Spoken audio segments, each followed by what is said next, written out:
Selamat datang saudara-saudari. Hari ini kita mau mendengar Wahyu babak ke-18, kejatuhan Babel, iaitu kejatuhan Babylon. Setelah itu, aku melihat satu lagi malaikat turun dari syurga. Dia mempunyai kuasa besar dan cahaya yang mengelilinginya menerangi seluruh bumi. Dia berseru dengan suara yang lantang. Babel sudah jatuh. Babel yang agung sudah jatuh. Sekarang syaitan-syaitan dan roh-roh jahat tinggal di Babel. Segala macam burung yang najis dan yang dibenci orang tinggal di situ. Semua bangsa yang sudah minum wainnya, iaitu perbuatannya yang cabul. Raja-raja dunia melakukan perbuatan cabul dengannya, dan saudagar di bumi menjadi kaya oleh nafsunya yang tidak terkendali itu. Kemudian aku mendengar suara lain dari syurga berkata, "Keluarlah, hai umat aku. Keluarlah dari Babel. Janganlah berbuat dosa seperti penduduk kota itu. Janganlah ikut menanggung hukumannya, kerana dosanya bertimbun-timbun sampai ke langit. Dan Allah tidak lupa akan kejahatannya. Perlakukanlah Babel sebagaimana Babel telah memperlakukan kamu. Balaslah Babel 2 kali ganda bagi semua perbuatannya. Isilah cawannya dengan minuman yang 2 kali lebih keras daripada minuman yang disediakan untuk kamu. Berilah Babel penderitaan dan kesedihan. Sebanyak kemuliaan dan kemewahan yang diberikannya kepada dirinya sendiri. Kerana Babel sentiasa berkata kepada dirinya sendiri, "Aku ratu yang memerintah. Aku bukan balu. Aku tidak akan mengalami kesedihan." Itulah sebabnya dalam sehari semua malapetaka ini akan menimpanya: penyakit, kesedihan, dan kebuluran. Babel akan dihanguskan oleh api, kerana Tuhan Allah menghakiminya itu berkuasa. Raja-raja dunia yang ikut melakukan perbuatan cabul dan lucah dengannya akan menangisi dan meratapi kota itu apabila mereka melihat asap api yang menghanguskannya.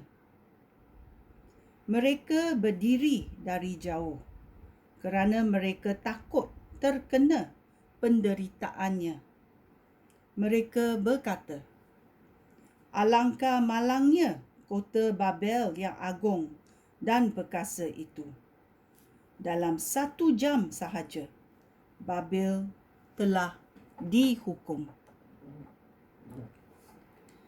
Para saudagar di bumi menangis dan berkabung kerananya, oleh sebab tidak seorang pun membeli barang dagangan mereka lagi. Tidak seorang pun membeli emas, perak, permata ataupun mutiara mereka. Tidak seorang pun membeli kain linen, kain ungu, kain sutra, dan kain merah tua. Tidak seorang pun membeli segala macam kayu yang jarang didapati. Pelbagai benda yang dibuat daripada gading, kayu yang mahal, gangsa, besi dan mama.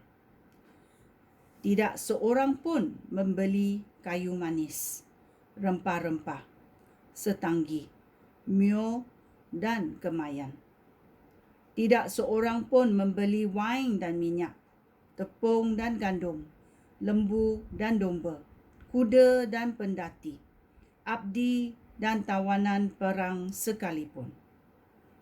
Para saudagar berkata kepadanya, "Segala yang ingin engkau miliki sudah lenyap, dan semua kekayaan serta keindahan kamu sudah hilang. Engkau tidak akan mendapati semua itu lagi."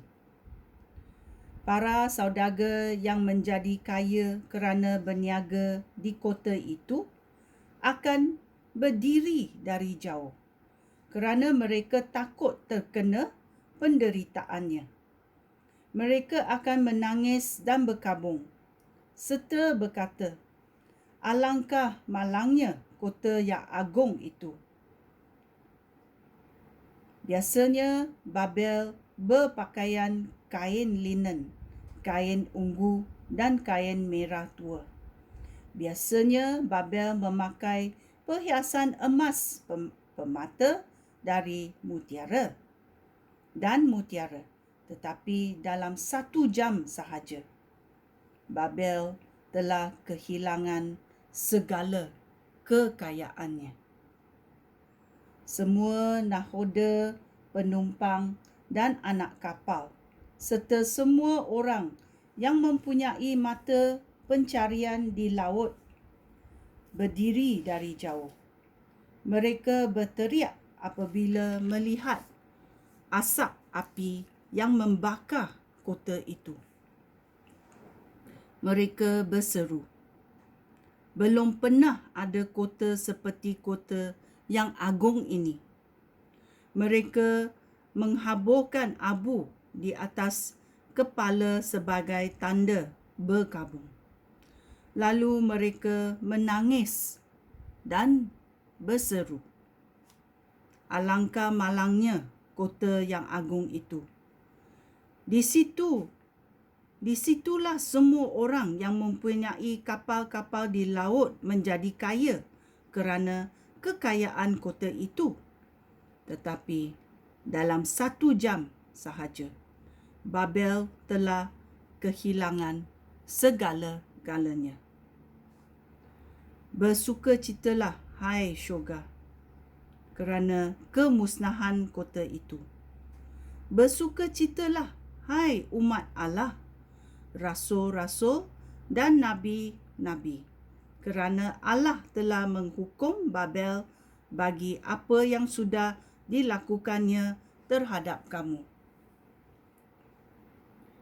Kemudian, satu malaikat perkasa mengangkat sebuah batu sebesar batu kisiran yang besar, lalu membuangnya ke dalam laut seraya berkata,